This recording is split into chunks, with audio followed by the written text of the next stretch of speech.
Hello everybody, कैसे हैं आप। ये हमारी ग्रामीण बैंक प्रीवियस पेपर सीरीज़ का सेकंड वीडियो लेक्चर है। इससे पहले जो हमने एक वीडियो लेक्चर चढ़ाया था वो उसमें हमने रीजनिंग का पूरा पेपर डिस्कस किया था जो कि प्रीवियस ईयर पेपर में पूछा गया था। तो इस वीडियो में हम क्वांटिटेटिव एप्टीट्यूड यानी कि मैथ्स का एक और पेपर लाए हैं जो कि प्रीवियस ईयर पेपर्स में से एक पेपर है। चलें स्टार्ट करते हैं। सबसे पहले हमें एक लाइन ग्राफ देखने को मिला है यहाँ पर। चलें इसको पहले देखते हैं। यहाँ पर ए बी सी डी ई और ये रखा है, तो सबसे पहले हम यहाँ पर लिख लेते हैं ताकि हमें आसानी हो आगे। और उसके बाद जो है यहाँ पर लाइन्स दी गई है, तो हम जब डिफरेंस देखते हैं 35 यहाँ पर है और यहाँ पर 40 है, इन दोनों में डिफरेंस है 5 की। और जब हम लाइन्स को काउंट करते हैं जैसे 1 2 3 4 5 5 लाइन है, तो इसका मतलब जब डिफरेंस 5 की है और 5 लाइनें हैं तो हर एक लाइन का वैल्यू जो है वो 1 हो जाता है यहाँ पर। तो हम इसका वैल्यू अब मार्क करते हैं एडजस्ट करके। अब ए का वैल्यू है 35 से एक लाइन ऊपर है, तो हम क्या करेंगे यहाँ पर 36 लिखेंगे। अब बी जो है वो 15 से 3 लाइनें ऊपर है, तो हम क्या करेंगे 18 यहाँ पर लिखेंगे। सी जो है 25 से 2 लाइनें ऊपर है, 27 लिखेंगे। डी 2 लाइनें ऊपर है, 20 से 22 लिखेंगे। और ई जो है वो 30 से 3 लाइनें ऊपर है, तो 33 लिखेंगे यहाँ पर। ठीक, चलें आप क्वेश्चंस की ओर बढ़ते हैं। क्वेश्चन में दिया गया है total passengers in E are what percent less than the total passengers of A. E में है 33, ए में है 36, मतलब 3 ये लेस है। ठीक, 3 डिवाइड बाई 36 इंटू 100, तो 1 2। अब 12 को 100 को 12 से डिवाइड करते हैं तो यहाँ क्या मिलता है, तो 100 इंटू 8 होता है 96। तो फिर 4 बचते हैं, पॉइंट आ जाएगा। फिर 12 इंटू हम करेंगे जब 40 बचता है तो 12 इंटू हम 3 करते हैं तो वो 36 बन जाता है, तो 12.33 समथिंग ऐसा आ जाएगा। तो ऑप्शन नंबर बी में हमें ये दिख रहा है, तो इसको मार्क करते हैं, आगे बढ़ते हैं। तो अगले क्वेश्चन में दिया गया है find the average of passengers A C E and A C E की एवरेज निकालनी है। ए में 36 है, सी में 27 और ई में 33, मतलब 60 96। तो हम क्या करेंगे 96 एवरेज क्या होती है, sum of observation divide by number of observations. Sum तो 96 आ गया और 3 ऑब्जर्वेशन है, तो डिवाइड बाई 3 किया तो 3 3 जार 3 2 जार 32 आ गया आंसर। ए को मार्क कर दिया, आगे बढ़ते हैं। अगले क्वेश्चन में दिया गया है find the ratio of total passengers in B to that of D. B और डी में रेशियो निकालना है 18 22। तो यहाँ पर क्या करेंगे बी और डी में 18 22 लोवेस्ट रेशियो निकालेंगे, 2 9 जार 2 11 जार, इससे ज़्यादा नहीं होगा, 9 और 11। ऑप्शन नंबर ई को मार्क करते हैं और आगे बढ़ते हैं। Total passengers in C and E are together what percent more than total passengers in E and C में ई एंड सी में जो है ये 60 है और ए में 36 है, तो ई एंड सी 24 ज़्यादा है ए से।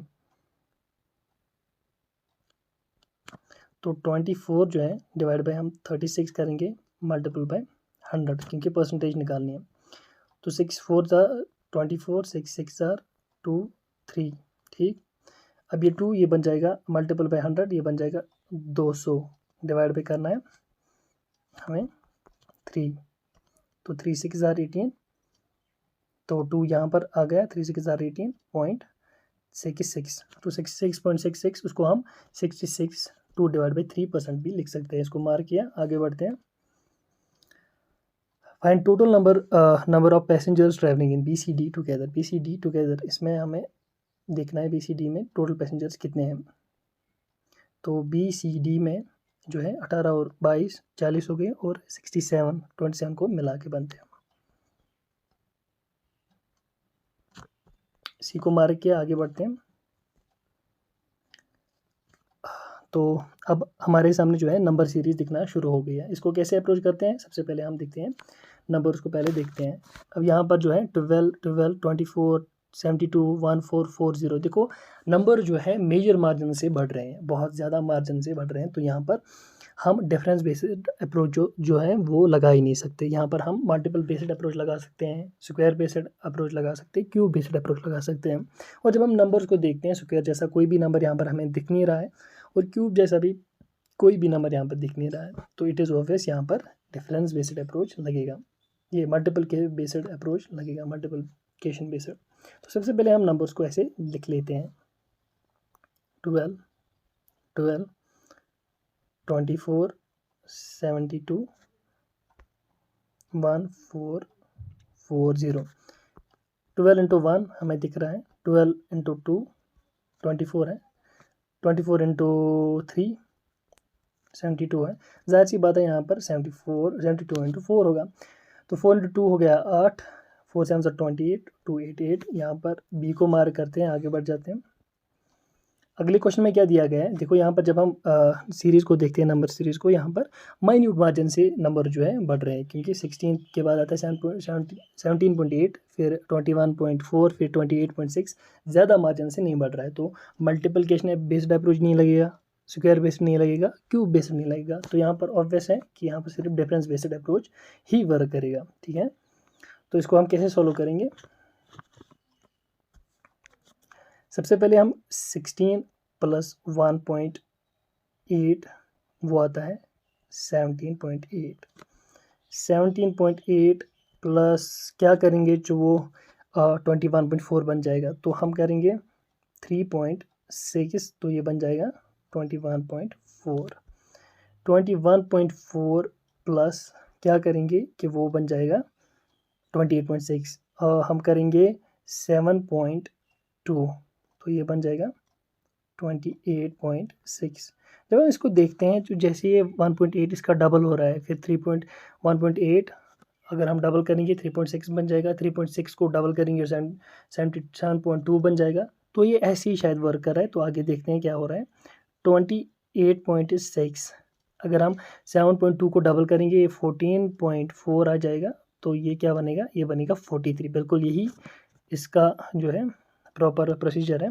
तो 43 को हम क्या करेंगे, 14.4 को अगर हम डबल करेंगे वो बन जाएगा 28.8, तो वो क्या बनेगा, वो बन जाएगा 8 पॉइंट, यहाँ पर रखेंगे, और 3 और 8 कितना होता है, 3 और 8 होता है 11, एक कैरी हो गया, 2 और 4 हो गया 6, तो 71.8 जो कि ऑप्शन नंबर ई है, मार्क किया। आगे बढ़ते हैं, अगले क्वेश्चन में दिया गया है 12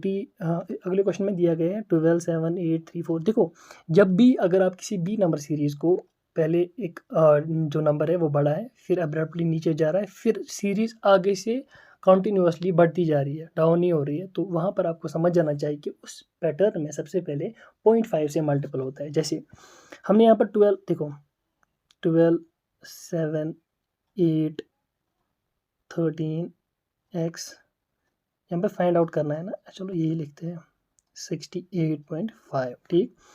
तो यहाँ पर क्या अप्रोच है, अगर हम 12 इंटू 1 करते हैं वो 12 आ जाएगा, 12 इंटू अगर हम आधे से मल्टीपल करेंगे मतलब 0.5 इंटू 0.5 प्लस 1 करेंगे, तो 12 इंटू 0.5 हो गया 6, प्लस 1 हो गया 7। इसी तरह से 7 इंटू 1 प्लस 1 हो गया 8, ठीक। अब हम करेंगे 8 इंटू 1.5 हो गया 12 प्लस 1 हो गया 13। तो यहाँ पर इसी अप्रोच में हमें क्या करना पड़ेगा, 13 इंटू 2 प्लस 1 हो गया 26, प्लस 1 27। तो इसका ऑप्शन नंबर बी मार्क करते हैं और आगे बढ़ते हैं।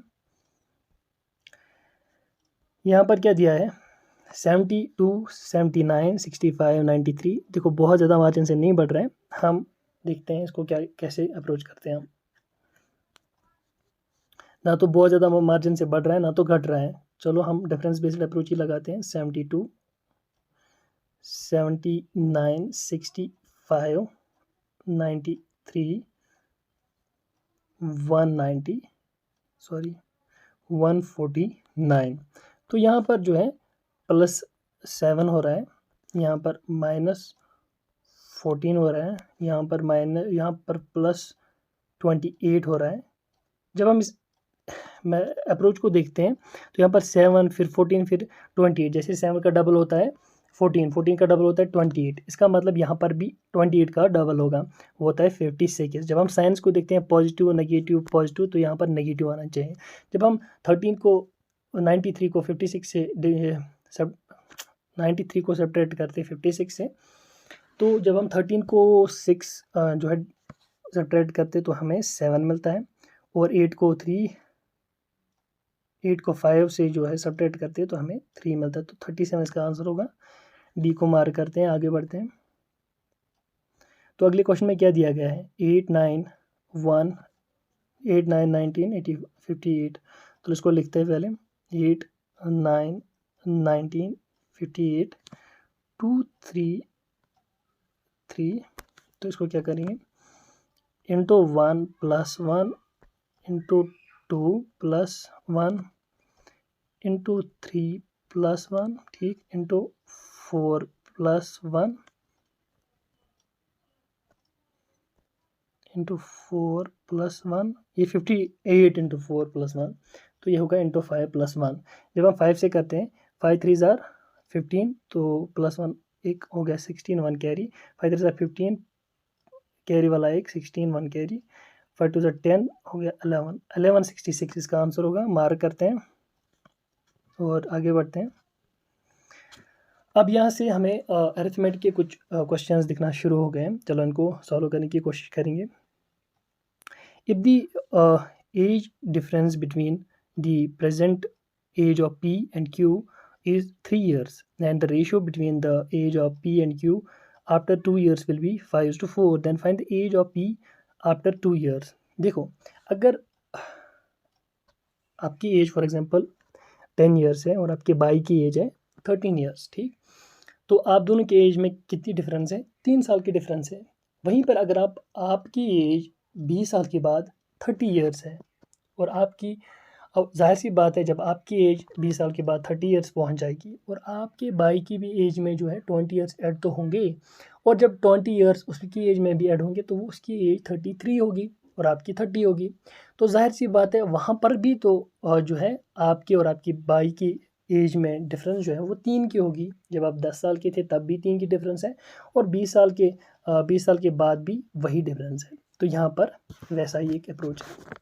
यहाँ पर बोला गया है कि पी एंड क्यू की एज जो है वो 2 साल के बाद 5 और 4 के रेशो में होगी, ठीक। तो हम पी लिखते हैं यहाँ पर और क्यू यहाँ पर लिखते हैं, 5 और 4 की रेशो में होगी। हमें एज पता नहीं है तो हम एज एज्यूम करते हैं एक्स, ठीक, हमने एज्यूम की एक्स। और यहाँ पर दिखाई दे रहा है पी और क्यू के एज डिफरेंस जो है वो 3 ईयर्स है, और इन दोनों के बीच में कितनी डिफरेंस है, 1x की डिफरेंस है। ये 5x है पी, और जो क्यू है वो 4x है, जो 1x इनमें डिफरेंस है। और यहाँ पर क्या बोला गया है कि पी एंड क्यू के बीच में कितनी डिफरेंस है, वो है 3 ईयर्स की। जाहिर सी बात है फिर x का वैल्यू कितना होगा 3, और जब x का वैल्यू 3 होगा और हमें क्या निकालना है p आफ्टर 2 ईयर्स, ये तो 2 ईयर आफ्टर 2 ईयर्स रेशो है ना, तो हम क्या करेंगे 5 × 3 करेंगे, तो आ गया 15। तो 15 जो है वो 2 साल के बाद किसकी एज होगी, p की। तो a की एज पी की एज 15 होगी। ए को मार्क करते हैं और आगे बढ़ते हैं।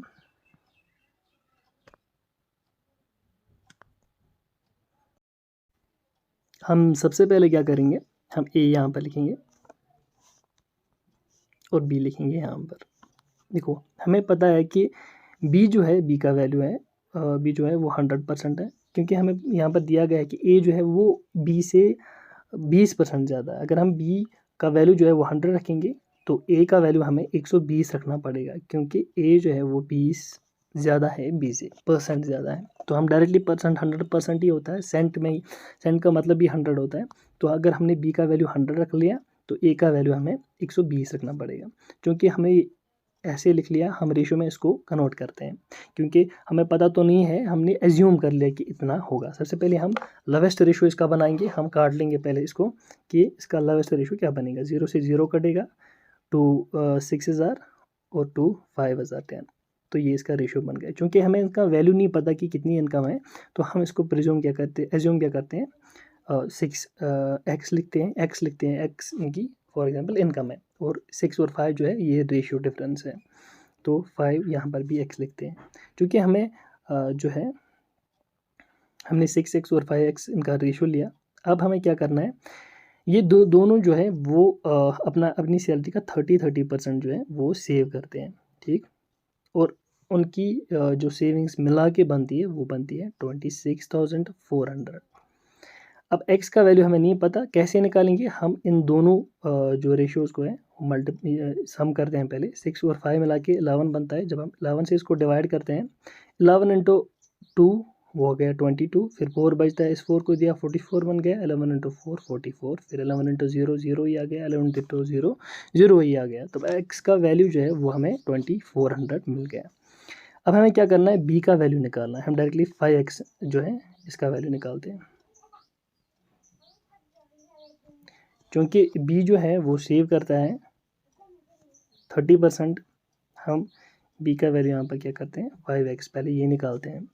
अब x का वैल्यू जो है वो 2400 निकला, तो हम क्या करेंगे, 5x इंटू 2400। तो x का वैल्यू 24 निकला, इस x को रहने देते हैं, 2400 निकला। तो यहाँ पर क्या वैल्यू आया हमें, 5 इंटू 0 हो गया 0, 5 इंटू 0 0, 5 इंटू 0 हो गया ये भी 0, 5 4 ज़ा 20, तो 2 कैरी आ गया, यहाँ पर 0 लिख लिया हमने, 5 2 ज़ा 10 और 2 मिला के 12। तो बी जो सेव कर रहा है वो 12,000 सेव कर रहा है, जो कि इसकी सैलरी का 30% है। और हमें पता है कि अगर किसी पर्सन की सैलरी का 30% 12,000 है, तो उसको हम कैसे पूरी सैलरी निकालते हैं, तो हम 30 यहाँ पर डालते हैं, 12,000 डिवाइड बाई 30 और मल्टीपल करते हैं 100, क्योंकि इंसान की सैलरी 100% ही होती है। 30% अगर 12,000 है तो 100% कितना होगा। सबसे पहले हम 0 से 0 को काटते हैं, 3 इंटू 4 आ गया 12, 3 इंटू 0 ये 0 आ गया, 3 इंटू 0 और ये 0 भी गया। अब 400 इंटू 100 करना है मल्टीपल। जब हम 400 को 100 से मल्टीपल करते हैं तो हमें आंसर मिलता है 40,000, जो कि इस क्वेश्चन का सही आंसर भी है। चलें अब आगे बढ़ते हैं अगले क्वेश्चन की ओर। तो इस क्वेश्चन में दिया गया है, if a man investors equal sum at the same rate of interest on simple interest for T and T plus 4 years and the respective ratio of interest gets by man is 1:2 respectively, then find T. देखो यहाँ पर क्या है, एक बंदा है वो x amount जो है वो इन्वेस्ट करता है, for example y% interest rate पे, ठीक है, और टी ईयर्स के लिए इंटरेस्ट करता है, ठीक है। और वही आदमी जो है यही अमाउंट x इन्वेस्ट करता है y% पे इंटरेस्ट रेट पे, और एक तो 30 साल के लिए इन्वेस्ट करता है और प्लस 4 एडिशनल साल के लिए ये जो है इन्वेस्ट करता है, ठीक। अब इसको हम इन्वेस्टमेंट 1 बोलते हैं, इन्वेस्टमेंट 2 बोलते हैं, या इसको इन्वेस्टमेंट ए बोलते हैं और इसको इन्वेस्टमेंट बी बोलते हैं, ठीक। एक ही आदमी ने इतना इन्वेस्ट किया, तो ए की इन्वेस्टमेंट ए यहाँ पर ए इन्वेस्टमेंट हम यहाँ लिखते हैं और बी इन्वेस्टमेंट हम यहाँ पर लिखते हैं, क्योंकि हमें वहाँ से दिया गया है कि इन दोनों में जो है इनको एट द एंड इंटरेस्ट का डिफरेंस जो है इन दोनों में वो 1:2 दिया गया है। मतलब इंटरेस्ट हमें नहीं पता कितना दिया गया इंटरेस्ट, तो हम एक्स प्रिज्यूम करते हैं, ठीक है। और यहाँ पर जो ए इन्वेस्टमेंट में इसको एक्स इंटरेस्ट मिला, और बी इन्वेस्टमेंट जो इसने की थी वो सेम अमाउंट और सेम इंटरेस्ट रेट पे इन्वेस्ट किया था, उसको जो है 2x मिला, मतलब ए इन्वेस्टमेंट से दुगना मिला। अब मुझे बताओ, पहली वाली इन्वेस्टमेंट ए इन्वेस्टमेंट में एक तो देखो प्रिंसिपल अमाउंट तो सेम ही है x, और जो इंटरेस्ट रेट ए में है वो भी सेम है बी के बराबर, ठीक है। अब टी जो है टाइम, टी भी ए में है और बी में भी ये 2 ईयर्स के लिए इन्वेस्ट कर रहा है। अब डिफरेंस इन दोनों इन्वेस्टमेंट्स में क्या है, 4 है, 4 की डिफरेंस है, 4 एडिशनल साल की। और इस 4 एडिशनल साल से हमें क्या मिल रहा है कि हमें एक एडिशनल एक्स मिल रहा है, क्योंकि अगर ये 4 नहीं होता फॉर एग्जांपल, तो ए इन्वेस्टमेंट में भी जैसे 1x मिला था, तो बी इन्वेस्टमेंट में भी 1x ही मिलता। तो इस 4 एडिशनल साल से जो है हमें यहाँ पर बी में 2x का प्रॉफिट, मतलब एक और एक्स्ट्रा एक्स जो है उसका प्रॉफिट मिल गया।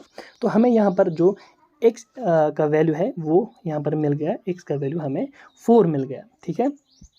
अब हम क्या करेंगे, अब हमें जो है t फाइंड आउट करना है, ठीक। तो हम क्या करेंगे, जब x का वैल्यू हमें 4 मिल गया तो यहाँ पर जो है t ईयर्स के लिए ए ने इन्वेस्ट किया था तो उसको x मिल गया, ठीक। और यहाँ पर t + 4 ईयर्स के लिए इन्वेस्ट किया तो हमें यहाँ पर 2x मिल गया। हमें 4 का पता चल गया कि 4 मतलब 4 का वैल्यू, x का वैल्यू 4 है, तो ये यहाँ पर एक x है। जाहिर सी बात है t भी x होगा, तभी t + 4 जो है वो यहाँ पर 2x मिल गया, क्योंकि जो अगर ये 4 नहीं होता तो a के पास जो x था b के पास भी वही x होता।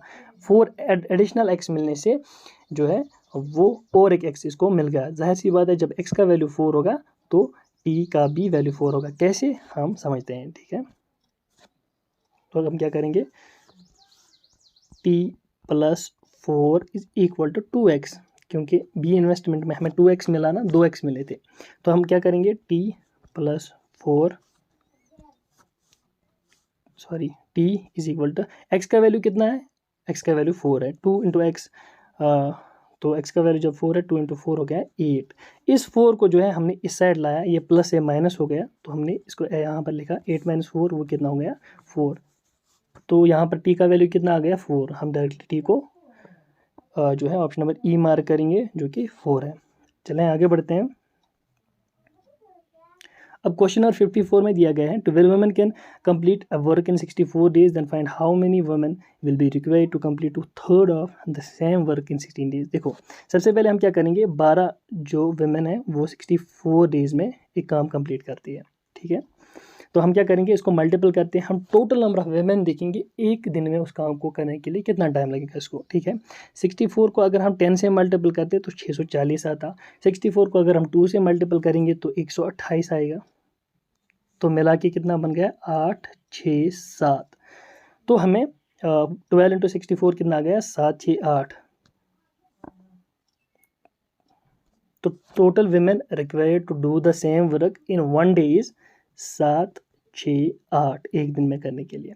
अब हमें क्या बोल रहे हैं कि इस काम का 2/3 काम, मतलब 2/3 काम अगर 16 दिन में करना होगा तो कितनी विमेन्स हमें चाहिए। तो हम सबसे पहले इसका 2/3 निकालते हैं, /3 × 2, ठीक है।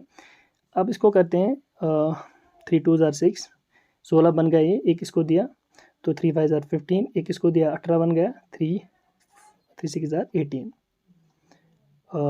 3 × 2 = 6, 3 × 5 = 15, 3 × 6 = 8, ठीक। अब इसको 2 से मल्टीपल करते हैं, ठीक है। जब मल्टीपल इसको 2 से करते हैं, 2 से 12, एक कैरी हो गया, 2 × 5 = 15, एक कैरी 16, 2 × 2 = 4, एक कैरी वाला, शायद हमने मल्टीपल कहीं पे गलत किया, फिर से करते हैं।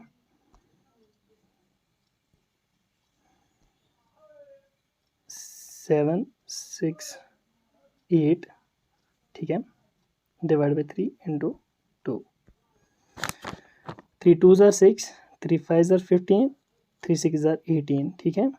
अब हम क्या करेंगे, मल्टीपल करेंगे 2 से, 2 × 6 = 12, 1 कैरी, 2 × 5 = 10, तो गया 11, 1 कैरी, 2 × 2 = 4, गया 5 कैरी मिला के।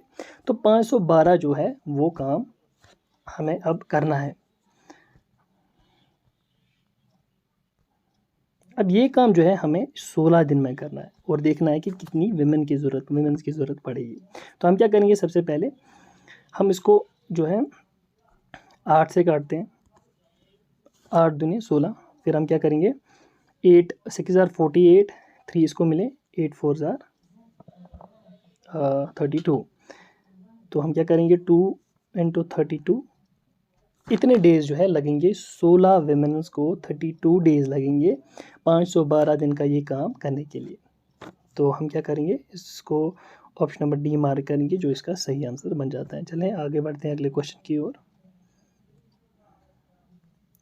A train running at the speed of 72 km/h crosses a pole in 30 seconds. Find the time taken by the same train to cross the pole with the speed of 54 km. सबसे पहले हमें क्या करना पड़ेगा, जो km/h, जो यहाँ पर एक तो जो टाइम है वो सेकेंड्स में दिया गया है और निकालना भी हमें सेकेंड्स में। तो हम आवर्स वाला टाइम जो है, आवर्स वाली स्पीड जो है इसको कन्वर्ट करके मीटर/सेकंड करेंगे, क्योंकि अगर आपको टाइम जो है आवर्स में दिया गया होता, फाइंड आउट करना होगा, अगर कोई भी टाइम अगर आवर्स में दिया होगा तो आपको जो है मीटर पर सेकंड में कन्वर्ट करने की ज़रूरत नहीं थी। अब मीटर पर सेकंड में कैसे कन्वर्ट करते हैं, चलें सीखते हैं। सबसे पहले हम क्या करते हैं, हम 72 किलोमीटर्स को पहले क्या करेंगे, मल्टीपल करेंगे 5 डिवाइड बाई 18। ये जो है ये ट्रिक आपको याद रखनी पड़ेगी, ये फॉर्मूला इसका जो है मीटर पर सेकंड में कन्वर्ट करने के लिए। तो हम क्या करेंगे, 18 को 72 को 18 से काटेंगे, इसको हम 4 से काटते हैं क्योंकि 72 18 से 4 बार कटेगा। तो हम क्या करेंगे, 4 × 5 क्या आ गया, 20 मीटर, 20 आ गया। तो ये ट्रेन की स्पीड है 20 मीटर्स पर सेकंड। जो है ट्रेन जो है वो 20 मीटर पर सेकंड की स्पीड से चल रही है। अब ट्रेन की स्पीड तो हमें मिल गई। अब हम क्या करेंगे, ट्रेन की लेंथ नापेंगे या डिस्टेंस, ट्रेन की मतलब वो ट्रेन कितनी बड़ी है वो निकालेंगे। हमें पता है डिस्टेंस कितना होता है, डिस्टेंस की फॉर्मूला क्या होती है, distance is equal to time into speed. अब टाइम और स्पीड तो हमें मिल गया, वो कितना है, टाइम जो है वो 30 सेकेंड्स है। अब स्पीड कितनी आ गई, 20 मीटर पर सेकेंड। तो ट्रेन की लेंथ जो है वो कितनी आ गई, 0 0 3 2 6, जो 600 मीटर जो है वो ट्रेन की लेंथ आ गई।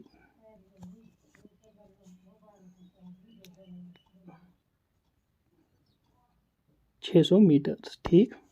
अब हमें क्या करना है, अब यही ट्रेन जो है वो एक पोल को क्रॉस करती है विद स्पीड ऑफ 54 किलोमीटर्स।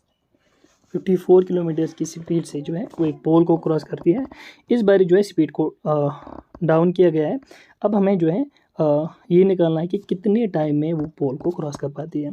अब इस स्पीड को हम फिर से कन्वर्ट करेंगे मीटर पर सेकंड में, क्योंकि अगर ये 72 ही होती स्पीड तो हमने निकाली थी वो 20 मीटर पर सेकंड से जा रही थी। अब ये स्पीड जो है कम कर दी गई, तो हम क्या करेंगे, फिर से 54 को जो है मल्टीपल करेंगे 5 डिवाइड बाई 18 से। ये 3 से कटेगा, यहाँ पर 3 5 15। तो इस बार इस ट्रेन की स्पीड जो है 15 मीटर पर सेकंड जो है स्पीड है। और हमें इस बारी क्या निकालना है, हमें टाइम निकालना है। तो हमें टाइम पता है, ये ट्रेन है, ठीक। हमें टाइम पता है, टाइम का फॉर्मूला क्या होता है, डिस्टेंस डिवाइड बाय स्पीड, और हमें पता है डिस्टेंस मतलब ट्रेन की लेंथ कितनी है, 600 मीटर। देखो एक पोल को क्रॉस करना है तो ट्रेन ही जाएगी ना उस पोल से, ठीक है। तो हम सबसे पहले जो है यहाँ पर ट्रेन की लेंथ लिखेंगे और स्पीड कितनी मिली हमें, 15 को 4 बार मल्टीपल करेंगे तो 60 आएगा, 0 से मल्टीपल करेंगे तो 0 आएगा। तो 40 सेकेंड जो है इसको लगेंगे एक पोल को क्रॉस करने के लिए। तो ऑप्शन नंबर ई को मार्क करेंगे, जो इसका सही आंसर है। अगले क्वेश्चन की ओर बढ़ते हैं। अगले क्वेश्चन में दिया गया है, the upstream speed and downstream speed of A boat is 10 kilometres and 14 kilometres respectively. The boat travelled for 3 hours and 6 hours in upstream and downstream respectively. If the distance traveled in the downstream is 44 kilometers more than upstream, then find the value of t. इस question में आपको confusion हो सकता है, क्योंकि आपको थोड़ा सा यहाँ पर कॉन्सेप्ट समझना पड़ेगा। फॉर एग्जांपल, ये एक स्ट्रीम है, ठीक है, ये बह रही है, और यहाँ पर, ठीक है, हम एक बोर्ड बनाते हैं। यहाँ पर हम एक बोर्ड बनाते हैं। ये बोर्ड जो है ये नीचे जा रही है, ठीक है।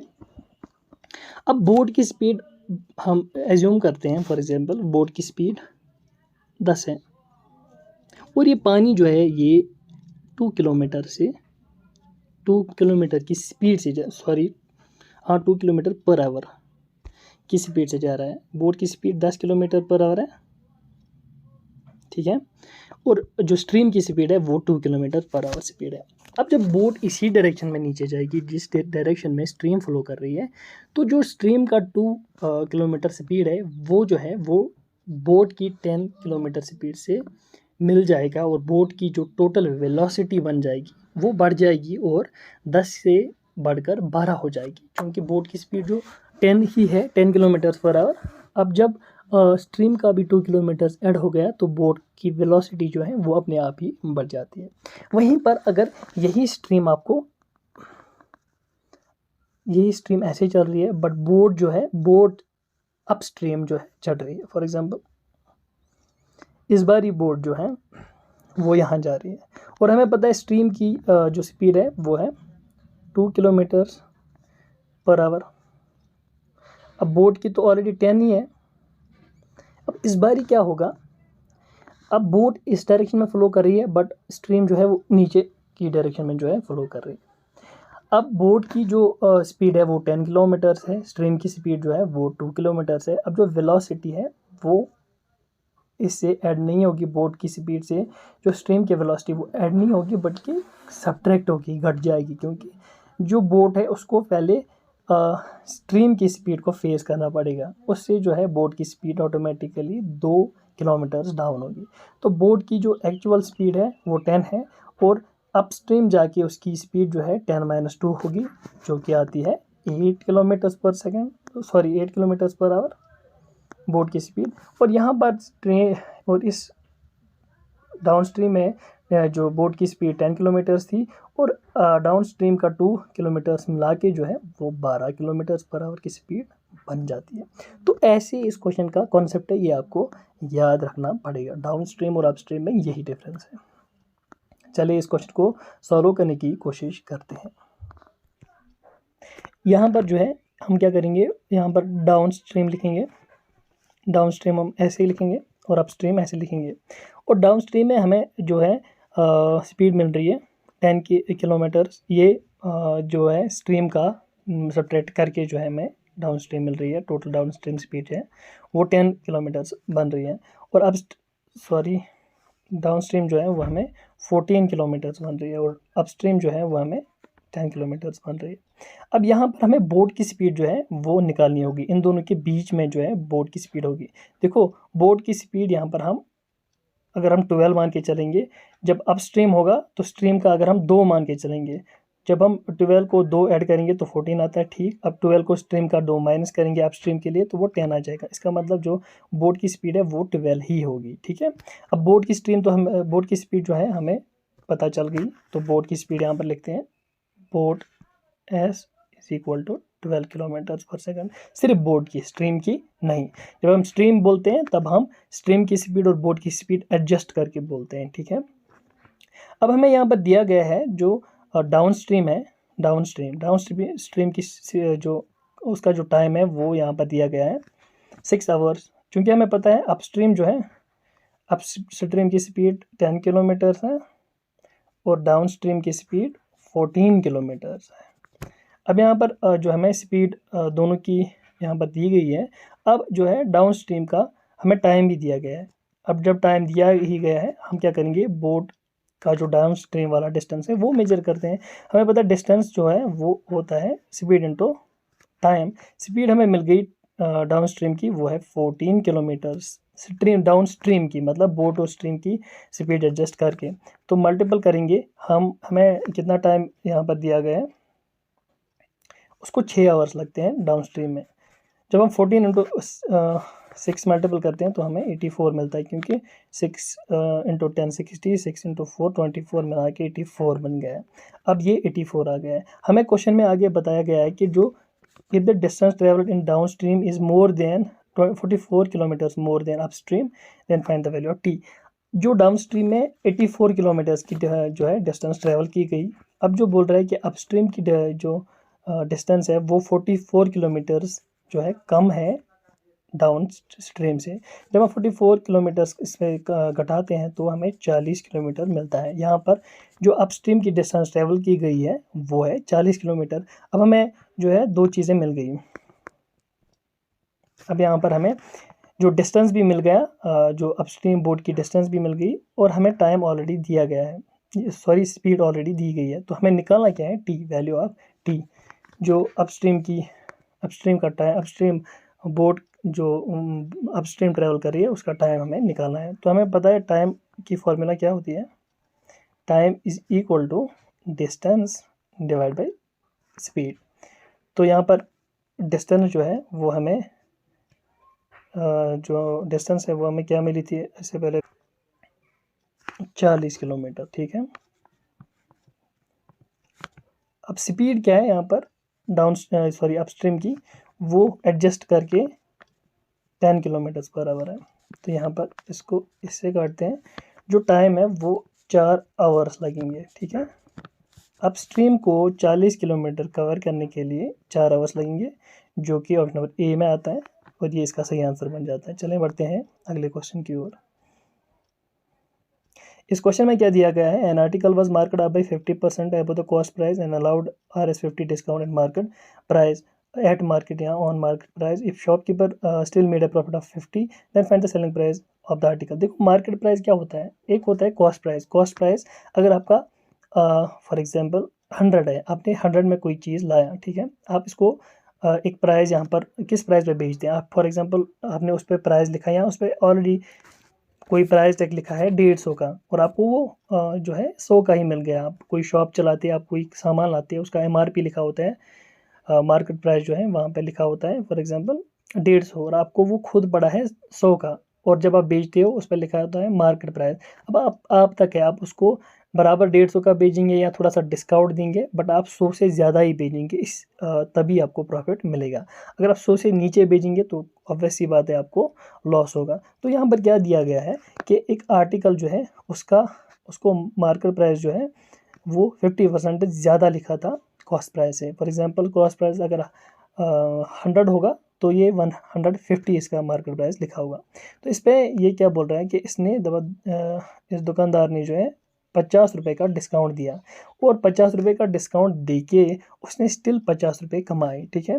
आप मुझे बताइए कि selling price of an article क्या होता है। एक होता है मार्केट प्राइस, एक होता है सेलिंग प्राइस। मार्केट प्राइस वो होता है जो उस आर्टिकल पे लिखा हुआ होता है। फॉर एग्जांपल हमने कोई फॉर एग्जांपल टूथपेस्ट लिया, उस टूथपेस्ट का प्राइस लिखा था 150, ठीक है, पर हमने दुकानदार से जो है वो ऐसे वैसे डिस्काउंट लेके हमने वो फॉर एग्जांपल 130 का लिया या 125 का टूथपेस्ट लिया, बट दुकानदार ने स्टिल उसमें प्रॉफिट जो है कमाया। इसका मतलब ये है जब दुकानदार ने प्रॉफिट फिर भी कमाया कि दुकानदार को वो उस जो आपने जिस प्राइस पॉइंट पे आपने फाइनली लिया उस प्राइस पॉइंट से जो है कम पैसों में दुकानदार ने वो खुद ख़रीदा था। तो इसका मतलब जब जिस प्राइस पॉइंट पे दुकानदार ने खुद ख़रीदा था उसको बोलते हैं कॉस्ट प्राइस, और जिस प्राइस पॉइंट पे दुकानदार ने आपको फाइनली भेजा, ये नहीं कि उस आर्टिकल का प्राइस कितना था, जिस प्राइस पॉइंट पे आपको दुकानदार ने फाइनली भेजा उसको हम बोलते हैं सेलिंग प्राइस, ठीक है। तो यहाँ पे बोल रहा है कि एक आर्टिकल का प्राइस है 50% जो है वो एबो मार्केट प्राइस है, उसका लिखा हुआ प्राइस है, तो आपको एक दुकानदार डिस्काउंट देता है 50 रुपये का डिस्काउंट, ठीक है। और जब वो आपको बेचता है किसी कॉस्ट पे तो फिर भी उसको जो है 50 रुपये का डिस्काउंट मिलता है। तो हम क्या करेंगे, देखो जो 50 रुपये मार्केट प्राइस से अबो था, फॉर एग्जांपल 100% यहाँ पर था,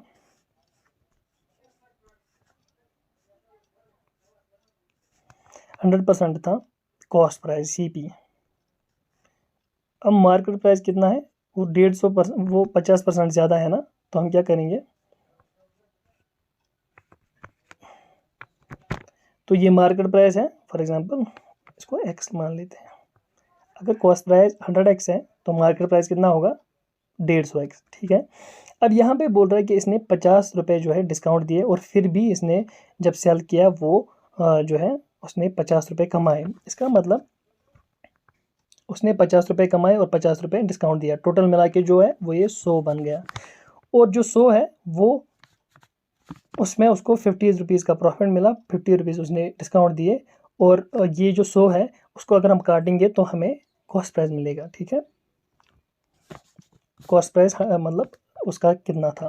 तो हम क्या करेंगे, जो ये 100 रुपीज़ है उसका वैल्यू जो है वो 50X है, क्योंकि इसी 50X में जो है मार्केट प्राइस में जो है इसने डिस्काउंट भी दिया, इसने प्रॉफिट भी कमाया, क्योंकि 100X में उसको ये कॉस्ट प्राइस था, इसने खुद ख़रीदा था। जो एक्स्ट्रा 50X उस पर जो एक्स्ट्रा चार्जेस लगे थे, मतलब लिख के था मार्केट प्राइस 50%, उसी 50% में उसने 50 रुपये डिस्काउंट भी दिए। 50% में, 50 रुपीज़ में नहीं, 50% या 50X में उसने जो है 50 रुपये एक तो डिस्काउंट दिए, सॉरी हाँ 50 रुपये डिस्काउंट भी दिए और 50 रुपये खुद भी कमाए। इसका मतलब 50X में सिर्फ 100 ही था, 50 प्रॉफिट 50 डिस्काउंट। तो हम क्या करेंगे, X को यहीं रखेंगे, 100 को डिवाइड बाई ये 50 यहाँ लाएंगे तो ये डिवीजन में इसमें चला जाएगा, तो 0 से 0 कटेगा और 5 से 2 कटेगा। इसका मतलब जो x का वैल्यू है वो 2 है। तो जब x का वैल्यू 2 है तो कॉस्ट प्राइस जो है वो बन जाता है 200 और मार्केट प्राइस जो है वो बन जाता है 300। ठीक है, अब 300 में इसने क्या किया, हमें क्या बोलना है कि सेलिंग प्राइस कितना है। 300 में जो है इसने 50 रुपये डिस्काउंट दिए थे, तो कितना बच गया 250। और 250 में इसने फाइनली जो है SP भेजा था, सेलिंग प्राइस। एक आर्टिकल को 250 में भेजा था और 200 में इसको खुद कॉस्ट प्राइस मिली थी। तो जब 250 में भेजा तो 50 रुपीज़ का इसका ये प्रॉफिट हुआ। तो ऑप्शन नंबर सी में इसका आंसर है। आपको ये थोड़ा सा कन्फ्यूजिंग लग सकता है, पर अगर आप ध्यान देंगे तो आपको समझ आ जाएगा। चलें आगे बढ़ते हैं। अगले क्वेश्चन में क्या दिया गया है, A and B invest X and X plus 800 for same period of time in a business. ठीक, if A gets 3200 as a profit share out of total profit 6800 then find X। देखो A and B ने invest किया, A ने invest किया RSX, ठीक है। अब B ने इन्वेस्ट किया X प्लस 800। ठीक, एक तो X इन्वेस्ट किया A से A के जितना इन्वेस्ट किया और 800 एक्स्ट्रा इन्वेस्ट किए for the same period of time. ठीक, दोनों ने सेम टाइम तक इन्वेस्ट किया। ठीक, A को जो है प्रॉफिट मिला 3200 out of the total profit जो इन दोनों का मिला बन के आया वो है 6800। तो हम क्या करेंगे, 6800 को माइनस करेंगे 3200 जो A का प्रॉफिट है 006 जो A का प्रॉफिट है वो मिलके आया यहाँ पर 3200, B का प्रॉफिट जो है वो 3600। तो B ने कितना इन्वेस्ट ज़्यादा किया था A से, जो उसको 200 रुपये 400 रुपये एक्स्ट्रा मिले। तो A ने 800 रुपये जो है एक्स्ट्रा इन्वेस्ट किए, उस पर उसको प्रॉफिट जो मिले वो 400 रुपये है। इसका मतलब है जितना B ने इन्वेस्ट किया था उसका आधा उसको जो है वो प्रॉफिट आया, क्योंकि 800 इन्वेस्ट एक्स्ट्रा किए उस पर उसको 400 जो है वो A से एक्स्ट्रा प्रॉफिट मिली। 800 पे 400 मिले, इसका मतलब जितना इन्वेस्ट किया उससे आधा जो है उसका प्रॉफिट मिला। जो B का पूरा प्रॉफिट है वो है 3600। तो A का पूरा प्रॉफिट है 3200, B का पूरा प्रॉफिट है 3600। ठीक है, 400 ज़्यादा किसे A से। तो उसका B का टोटल इन्वेस्टमेंट कितना होगा, जब प्रॉफिट आधा आ रहा है यहाँ पर दिख रहा है हमें, क्योंकि 800 एक्स्ट्रा इन्वेस्ट किए, 400 उस पर प्रॉफिट मिला। तो B का जितना था 3600 टोटल प्रॉफिट आया। तो हमें यही X ही निकालना, तो वो तो निकाला हमने 400। एक सेकंड, हमें X निकालना था। अच्छा ठीक, इन्वेस्टमेंट निकालनी थी। ठीक, वो कितना आएगा 36 जो है B का प्रॉफिट निकला, और हमें पता है प्रॉफिट जो है वो इन्वेस्टमेंट से हाफ होता है, हाफ दिखा हमें यहाँ पे। तो पूरी इन्वेस्टमेंट कितनी होगी,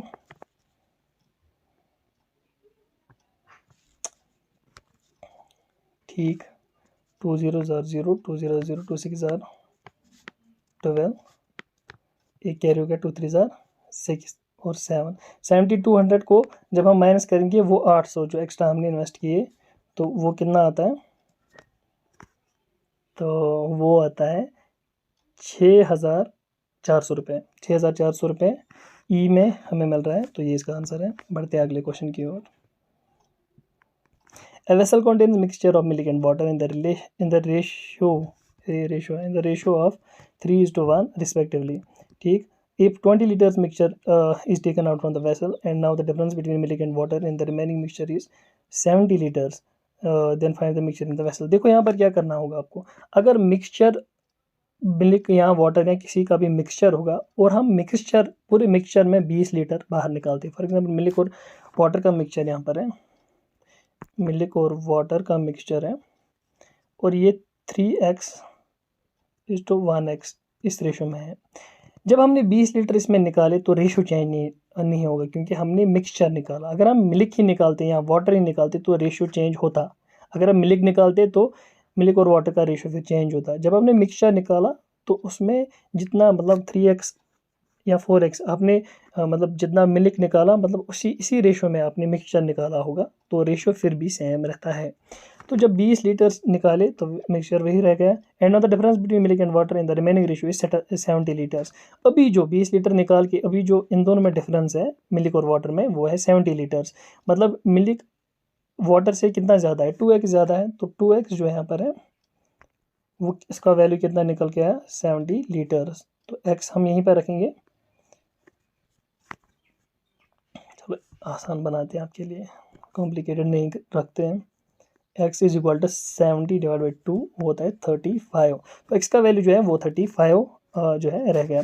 तो हम क्या करेंगे, हमें क्या है then find the initial mixture. आपको इनिशियल मिक्सचर निकालना है। एक तो है 3, एक तो है 1। 3 और 1 मिला के 4 आ गया। x कितना है 35। 4 इंटू 35 कितना आ गया 140। ठीक। अब इनिशियल मिक्सचर कितना निकाला था हमने 70 लीटर्स निकाले थे। जब 140 लीटर जो सॉरी हमने 20 लीटर जो है इसे पहले निकाले थे। 140 प्लस 20 जब हमने किया तो हम 160 हमें आंसर मिलता है। उसको मार्क करते हैं और आगे बढ़ते हैं। अरिथमेटिक के क्वेश्चन इसी के साथ ख़त्म होते हैं। अब एक क्वेश्चन रह गया पेरीमीटर का। देखो पेरीमीटर जो है, perimeter of a rectangle is 2 centimetre more than the circumference of the circle. देखो पेरीमीटर क्या होता है, अगर एक रेक्टेंगल है फॉर एग्जांपल ये 2 सेंटीमीटर है, 2 सेंटीमीटर है, 4 सेंटीमीटर, 4 सेंटीमीटर है। पेरीमीटर क्या होता है, इस साइड का सम, इस साइड का सम, इस साइड का सम, इस साइड का सम, इन चारों साइड्स का सम जो है वो पेरीमीटर होता है। फॉर एग्जांपल हाँ, अगर हमें इसका पेरीमीटर निकालना होगा तो 8 और 4 हो गए 12, ये इसका पेरीमीटर होगा। चलो इस क्वेश्चन को पहले सॉल्व करते हैं। सबसे पहले जो है हम कुछ फार्मूलाज लिखते हैं। हमें पता है एरिया ऑफ सर्कल कितना होता है, एरिया ऑफ सर्कल एरिया कितना होता है सर्कल का, वो होता है बाय आर स्क्वायर। और सर्कमफ्रेंस ऑफ द सर्कल कितना होता है, सर्कमफ्रेंस ऑफ द सर्कल उसका फॉर्मूला क्या होता है 2 पाई आर। ठीक है, ये आपको याद होने चाहिए फॉर्मूलाज। फिर आपको क्या करना है, यहाँ पर दिया गया है कि circumference area of the circle is 616। ठीक है, तो हम क्या करेंगे pi r square is equal to 616। तो हमें पता है आर स्क्वायर यहाँ लिखेंगे 616 इंटू करेंगे पाई का वैल्यू कितना है 22/7। जब हमने इस साइड लाया तो ये 7 यहाँ पर लिखेंगे और 22 यहाँ पर लिखेंगे। 11 से काटेंगे 2, तो 11 इंटू 5 55। तो ये 6 यहाँ जाएंगे 11 इंटू 6, तो 2 इसको ऐसे काटेंगे और 28 से काटेंगे। अब 7 इंटू 28 कितना होता है 28 7 को।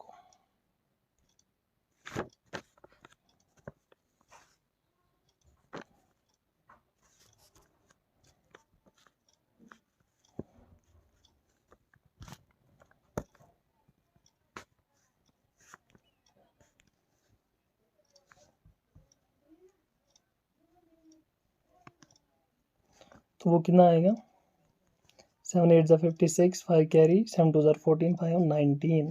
और आर का जो स्क्वायर था इसको हमने अंडर रूट किया और हमें पता है जो 196 का स्क्वायर रूट है वो 14 आता है। तो आर का वैल्यू जो है वो 14 आ गया। जो रेडियस हमें यहाँ पर मिल गया, जो इस सर्कल का रेडियस है वो है 14। ठीक, अब हम क्या करेंगे, हमें 14 रेडियस मिल गए यहाँ पर, तो हम रेडियस लिखेंगे 14 यहाँ पर। अब हम सर्कमफ्रेंस ऑफ द सर्कल देखेंगे। सर्कमफ्रेंस ऑफ द सर्कल की फॉर्मूला अभी क्या लिखी थी हमने 2 पाई आर।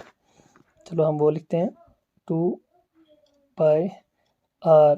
ठीक है, हम इसको क्या करेंगे 2 इंटू पाई का value 22 divide by 7 into R का वैल्यू कितना निकला 14। अब 14 को 7 से काटते 2 मिल गया। अब 2 इंटू 22 हो गया 44 इंटू 2 हो गया 88।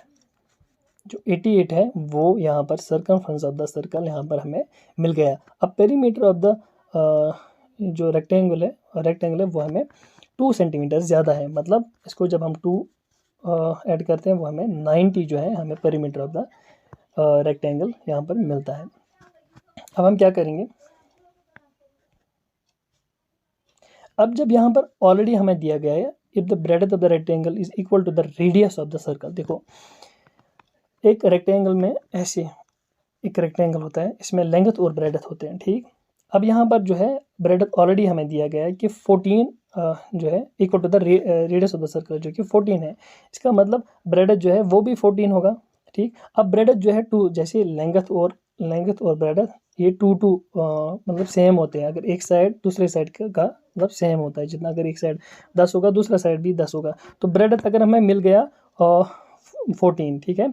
अब दो साइड्स की ब्रेडथ जो है मिला के बन जाती है 28। जब हम 90 को 28 माइनस करते हैं तो हमें कितना मिलता है, 62 मिलता है, 62। अब हम लेंथ के लिए, क्योंकि लेंथ दो साइड्स में आती है, ठीक, तो डिवाइड बाय 2 करेंगे तो ये 31 आएगा। तो एक साइड की लेंथ जो है हमें 31 मिलेगी, जो कि ऑप्शन नंबर सी में है, और इसका सही आंसर भी यही है। चलें आगे बढ़ते हैं। इसी के साथ ही अरिथमेटिक के सारे क्वेश्चंस खत्म होते हैं। अब हमें और एक डी आई यहाँ पर देखने को मिल रहा है, उसको सॉल्व करते हैं। सबसे पहले क्या पूछा गया है क्वेश्चन नंबर 61 में, the total orders of item A B received by R is how much % more than total orders received by B C by Q, ठीक। R में जो है A एंड B के टोटल ऑर्डर्स कितने हैं, R में A and B के orders 180 है, वो कितना ज़्यादा है B एंड C Q में, B एंड C Q में 90 60 160, ठीक। 180 और 160, तो ये B ज़्यादा है, डायरेक्टली हम मार्क करते हैं ऑप्शन नंबर डी। अगला क्वेश्चन देखते हैं। Find total orders. All 3 items received by R is what % more than the orders in all 3 items by Q, ठीक।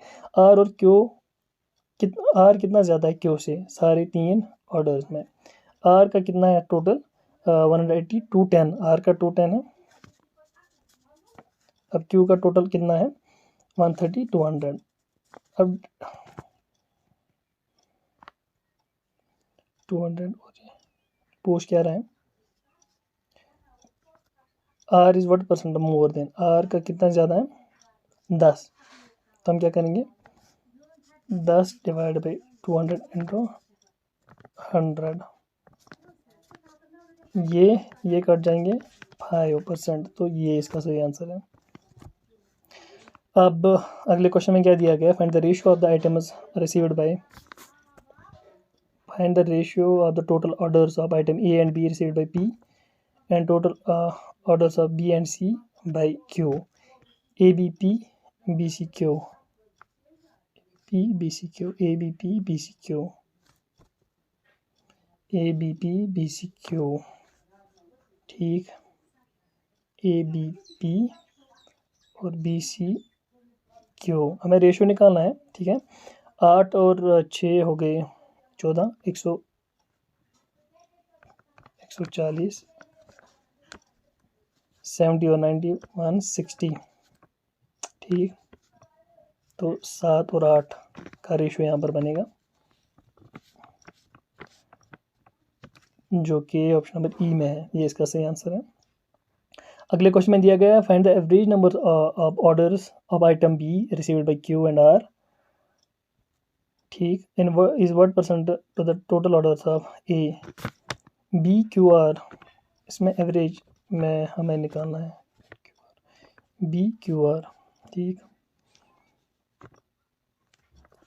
क्यू एंड आर का बी जो है 170, एवरेज निकालो डिवाइड बाई 2, तो ये कितना आ जाएगा 2 8 ज़ा 16 2 5 ज़ा 10, 85 इनका एवरेज है। तो और ए का कितना है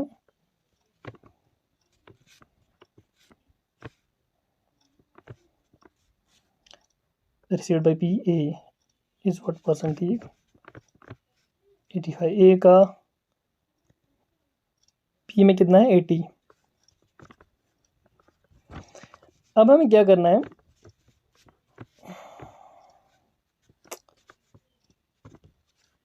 एटी 85 डिवाइड बाई 80 इंटू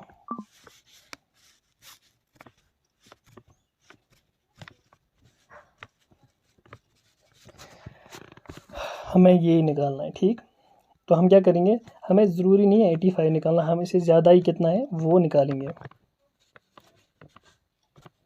तो ये 5 ज़्यादा है ना इसे, तो 5 डिवाइड बाई 80 इंटू 100, ये काटेंगे तो ये 510 ये 50 बनेगा।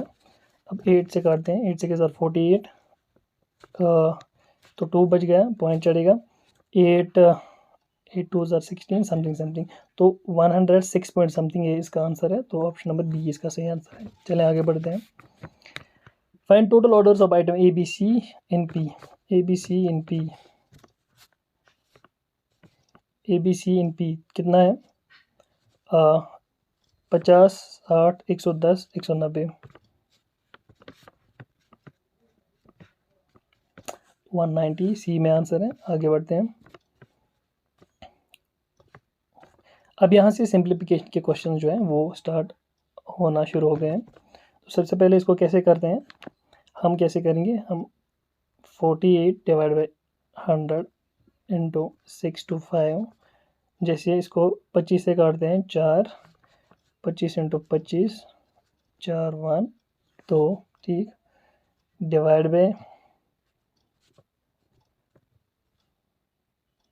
हम क्या करेंगे, 0.75 करना था ना, तो हम डायरेक्टली यहाँ पे क्या करेंगे, पहले इन दोनों को करते हैं मल्टीपल, ठीक है। 25 इंटू 12 कितना होता है, वो होता है 300, ठीक।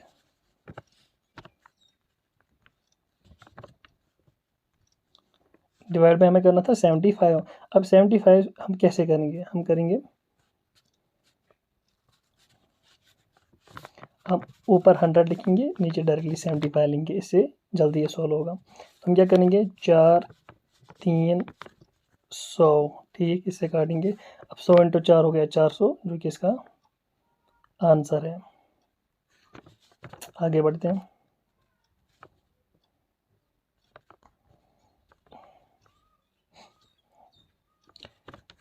इस क्वेश्चन में क्या करना है, 4 का क्यूब कितना होगा, 4 का स्क्वायर है 16 और क्यूब है 64, तो 64 लिखते हैं, प्लस 18 जो है इसका स्क्वायर कितना आ जाएगा, 8 इज़ 64, तो 18 इंटू 18 करते हैं, ऐसे स्क्वायर निकालते हैं जब आपको नहीं आएगा। 8 इज़ 64, 6 कैरी, 8 1 8 1 8, 8 8 16, और 16 और 6 कितने हो गए, 22, 2 कैरी, 1 1 1 3, 324, ये इसका स्क्वायर है,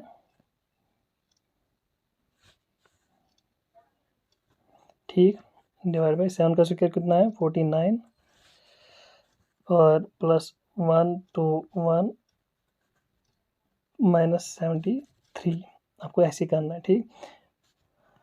तो सबसे पहले 121 और 49 49 मिला के बनते हैं 170। 170 में जब हम 73 माइनस करते हैं तो ये क्या बनता है, ये बनता है 97, ठीक है, 97। इसको पहले सम करते हैं, 97, ठीक, 97, ठीक। अब 324 को जब हम 64 ऐड करते हैं तो कितना आएगा, 64 328, 328 और 388, तो ये 388 आएगा, ठीक।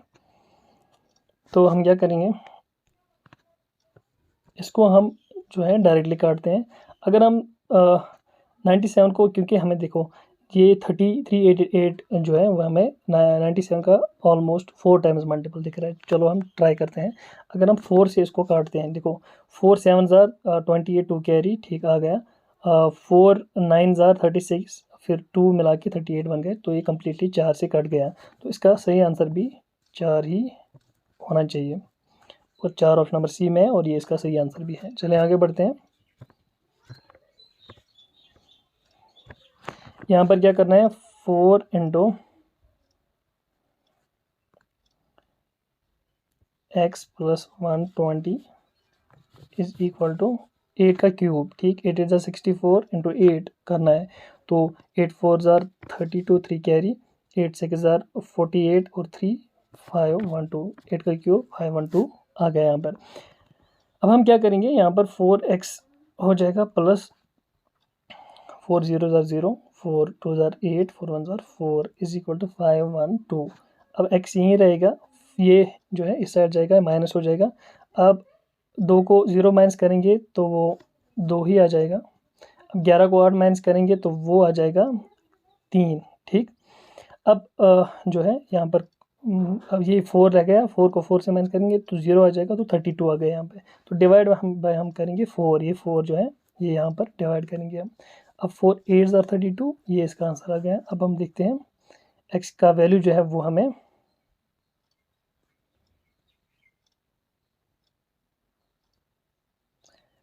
हमने कहाँ पे गलत किया, हाँ एक्स का वैल्यू 8 आ गया, तो ऑप्शन नंबर सी में इसका आंसर है। चलें आगे बढ़ते हैं।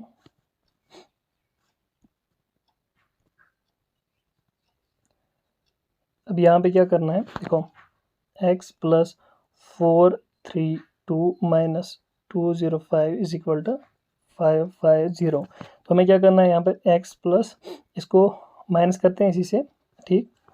तो हम क्या करेंगे, हम इसको 432 ही लिखेंगे। ये जब यहाँ जाएगा तो इसका साइन जो है ये पॉजिटिव बन जाएगा, प्लस बन जाएगा, तो ये ऐड होगा इससे। तो ये डायरेक्टली क्या बन जाएगा, 557। तो x यहाँ पर आ जाएगा, और ये जब यहाँ जाएगा ये माइनस हो जाएगा इसे। तो 5 से जब हम 2 काटेंगे 3 रहेगा, 5 से 3 काटेंगे 2 रहेगा, और 7 से 4 काटेंगे और 3 रहेगा। 323 इसका सही आंसर होगा, जो कि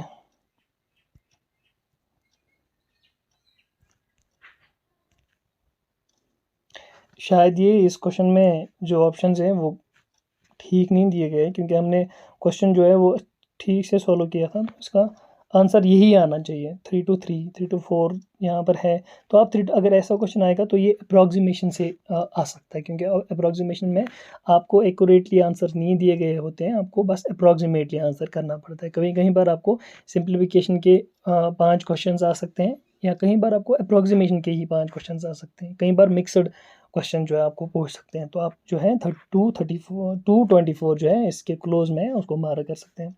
चलें आगे बढ़ते हैं।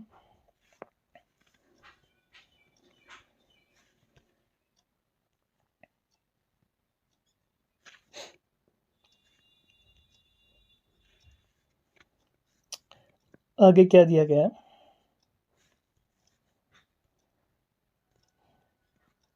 71 वाला क्वेश्चन जो है वो है 12 into 8। हम डायरेक्टली क्वेश्चन सॉल्व यहीं पे करते हैं। 12 into 8 कितना होता है, तो वो होता है 96, ठीक, प्लस एक्स स्क्वायर, और 14 का स्क्वायर होता है 196। डायरेक्टली हम x यहाँ पर करेंगे, और ये जब यहाँ जाएगा ये माइनस हो जाएगा, तो 100 आएगा यहाँ पे, और स्क्वायर का अंडर रूट आएगा, तो x इज इक्वल टू 10 आएगा। तो ऑप्शन नंबर ए इसका सही आंसर है। चलो फिर आगे बढ़ते हैं।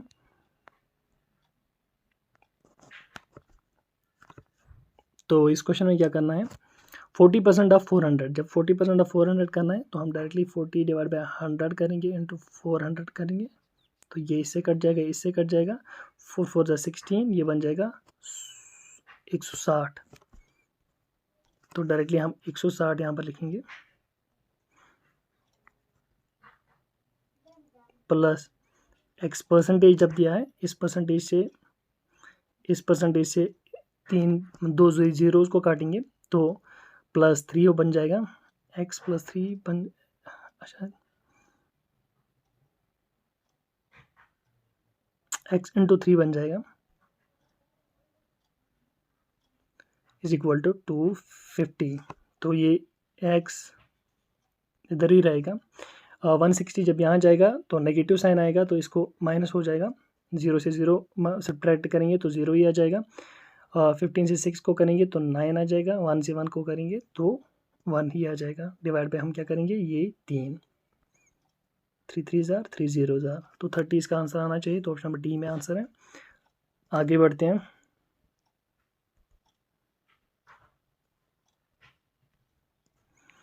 तो अगले क्वेश्चन में क्या दिया गया है, अंडर रूट ऑफ 441। देखो हमें पता है 20 का स्क्वायर होता है 400, और 441 तो 21 का ही हो सकता है, क्योंकि 22 का नहीं हो सकता, क्योंकि 2 into 2 होता है, वो जो है इवन नंबर आना चाहिए। ये ऑड है तो ये 21 का ही होगा। वैसे आपको स्क्वायर जो है वो 30 तक याद होने चाहिए। तो हम क्या करेंगे, डायरेक्टली यहाँ पर 21 करेंगे, क्योंकि 441 का स्क्वायर रूट 21 ही होता है। उसको डिवाइड बाई क्या करना है, 7, डिवाइड बाई 7 करते हैं, is equal to x minus 180। तो ये 3 आ जाएगा, तो 18 यहाँ जाएगा, तो x इज इक्वल टू 3 + 18 कितना होगा, 21। सॉरी 180 है, ठीक ठीक 180, ठीक 180 प्लस 3 हो गए 183। तो ऑप्शन बी में इसका आंसर है। आगे बढ़ते हैं। तो इस क्वेश्चन में क्या करना पड़ेगा, ये जो है देखो, अगर हम 25 का क्यूब निकालते हैं, स्क्वायर निकालते हैं, होता है 625।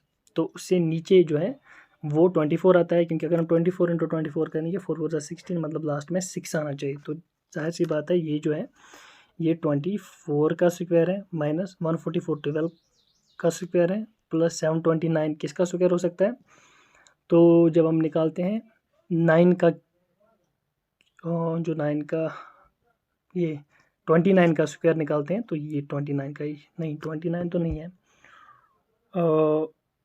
81 27 का आ सकता है। ठीक, ये 27 का आ सकता है, 36 प्लस एक्स। ठीक है, जब हमने इसको इसे सम किया, फिर ये माइनस किया, तो 12 12 और 39 ठीक, और 36 यहाँ जाएगा, माइनस हो जाएगा, तो एक्स का इज इक्वल टू 39 माइनस 36, वो 3 आ जाएगा। तो ऑप्शन नंबर ई में सही आंसर है। आगे बढ़ते हैं। तो इस क्वेश्चन में क्या करना होगा, और इसमें सम ही करना है, ज़्यादा कोई डिफ़िकल्ट नहीं है। तो हम क्या करेंगे, 119 प्लस 41 हो गया 160 प्लस 9 169 तो X square is equal to 169। अगर हम स्क्वायर रूट को कैंसिल करते हैं, इसको अंडर रूट करते हैं, ये 13 आ जाएगा, क्योंकि 13 का स्क्वायर होता है 169। आगे बढ़ते हैं। इसमें हम क्या करेंगे, 12% ऑफ एक्स, ठीक ऐसे लिखते हैं, इसको हम काट के लिखते हैं,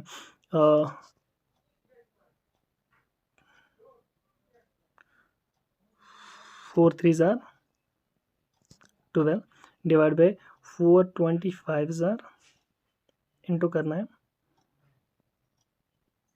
x plus 100 is equal to 18,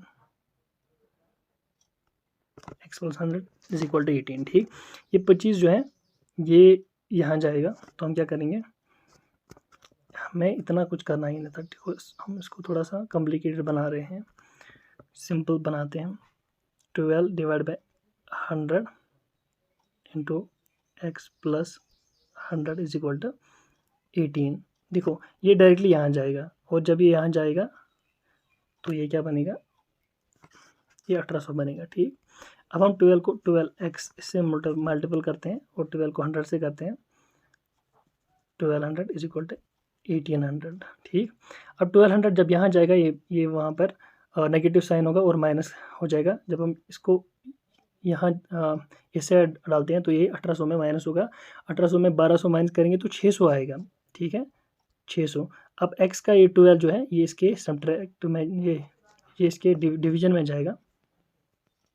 जब 12 को, अब 600 को 12 से करना होगा, तो हम क्या करेंगे, 12 इंटू 5 हो गया 60, 12 इंटू 0 हो गया 0। तो इस क्वेश्चन का सही आंसर 50 आना चाहिए।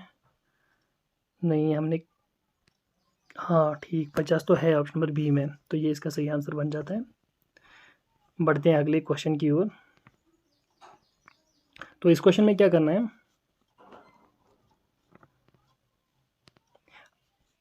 हमें पता है जो 1331 जो है वो 11 का क्यूब होता है, क्योंकि 121 11 का स्क्वायर होता है, और फिर से जब हम मल्टीपल करेंगे 121 को, तो वो आ जाता है 1331। तो यहाँ पर हम डायरेक्टली प्लेस करेंगे 11, क्योंकि क्यूब रूट निकालना है, तो हमने डायरेक्टली निकाला, डिवाइड बाई 11 प्लस 81, तो 9 का स्क्वायर रूट होता है, 81 तो 9 का स्क्वायर होता है, और 81 का स्क्वायर रूट 9 होता है, plus X is equal to 27। 11 से इसको काटते हैं, तो ये 1 आ जाएगा, 9 प्लस 1 आ गया 10। अब 10 को जो है हम इस साइड भेजेंगे, तो ये इसका माइनस आ जाएगा, मतलब 27 को माइनस 10 करेंगे हम, तो ये 17 आ जाएगा आंसर। तो ऑप्शन सी में इसका सही आंसर है। बढ़ते हैं अगले क्वेश्चन की ओर। तो यहाँ पर क्या करना है, एक्स स्क्वायर प्लस 400 किसका ये क्यों स्क्वायर है, तो ये तो 20 का ही है, इज इक्वल टू 6 6 36। तो हमें क्या करना है, जब हम यहाँ इसको भेजेंगे, तो ये माइनस हो जाएगा, तो ये क्या बन जाएगा, ये बन जाएगा 16, और स्क्वायर को ख़त्म करेंगे तो ये स्क्वायर रूट बन जाएगा, ये 4 का स्क्वायर, 16 स्क्वायर का 4 का स्क्वायर है और 16 का स्क्वायर रूट 4 है। तो ऑप्शन नंबर बी मार्क करेंगे। आगे बढ़ते हैं। देखो इस क्वेश्चन में हमें कैसे करना है सॉल्व। तो सबसे पहले हम क्या करेंगे, हम 3 को 9 से मल्टीपल करते हैं। 3 9 जार 27 प्लस 1 28 डिवाइड बाई 3 प्लस 2 7 जार 14 plus 1 15 divide by 2 is equal to X plus 6 5 जार 30 31 बाई 6 प्लस 6 3 जार 18 प्लस 1 19 डिवाइड बाई 3। अब हम क्या करेंगे, इनको बराबर करने की कोशिश करेंगे। 2 इंटू 28 हो जाएगा 56, 3 इंटू 15 हो जाएगा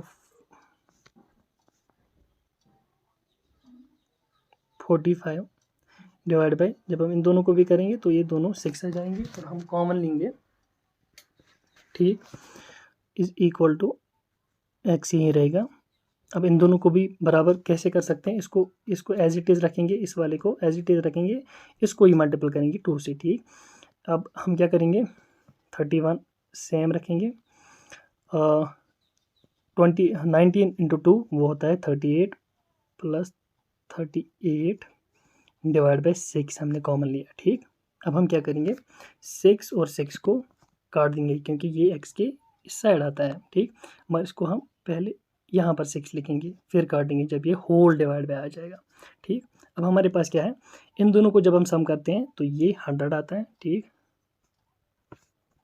इन दोनों को सम करते हैं, ये कितना आ जाएगा 39 और 60 और 30 कितना होता है 69 6x plus 69 is equal to 100, ये आता है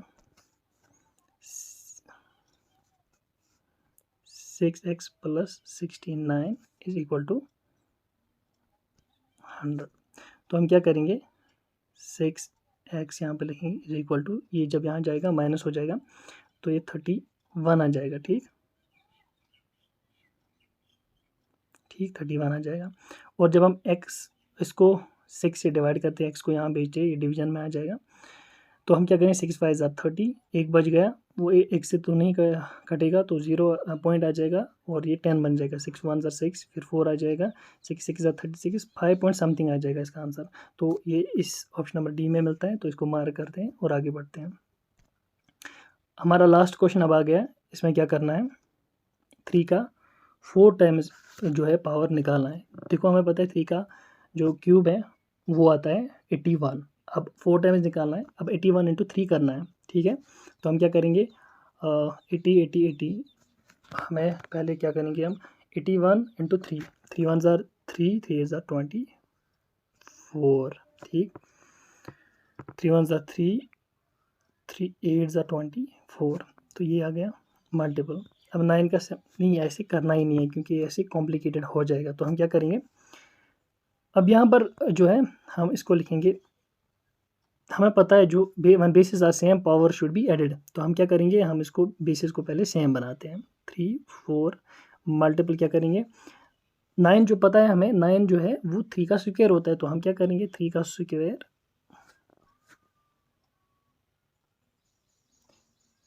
फिर 7 यहाँ पर लिखेंगे और जो डिवाइड में है जो है 3 का क्यूब 27 होता है, फिर 6 यहाँ पर लिखेंगे इज इक्वल टू 3 का x, यहाँ पर क्या है।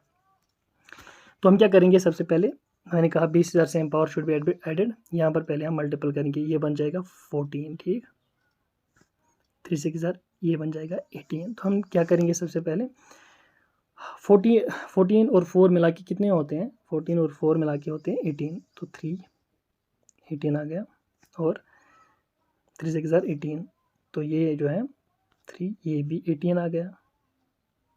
अब 3 की पावर क्या, देखो ये भी कटेगा इससे, तो ये यहाँ पर क्या आ जाएगा 1। अगर हम 3 का पावर 1 रखते हैं तो वो 3 बन जाएगा, ऑब्वियस सी बात है। तो 3 का पावर 1 तो नहीं आएगा, 2 भी नहीं आएगा, 3 भी नहीं आएगा, 6 भी नहीं आएगा, 7 भी नहीं आएगा। तो हम यहाँ पर 3 का पावर 0 रखते हैं। और हमें पता है कि कोई भी नंबर हो, चाहे वो 1 लाख भी हो, 100 भी हो, 50 भी हो, 3 भी हो, 2 भी हो, जब किसी भी नंबर के पावर में 0 हम रखेंगे तो उसका वैल्यू 1 आ जाएगा। 100 के पावर में 0 रखेंगे तो वो भी 1 आ जाएगा। 3 के पावर में 0 रखेंगे वो भी 1 आ जाएगा। तो हम इस यहाँ पर क्या प्लेस करते हैं 0, और 0 ये इसका सही आंसर है। चलो इसी के साथ ही हमारा क्वांटिटेटिव एप्टीट्यूड का पेपर ख़त्म होता है। हमें इजाज़त दीजिए। अल्लाह हाफ़िज़। अगर आपको इस पेपर से रिलेटेड या इस सेशन से रिलेटेड कोई भी डाउट होगा या क्वेश्चन होगा तो आप हमें कमेंट बॉक्स में पूछ सकते हैं। हम we will try to resolve your query. तब तक के लिए अल्लाह हाफ़िज़।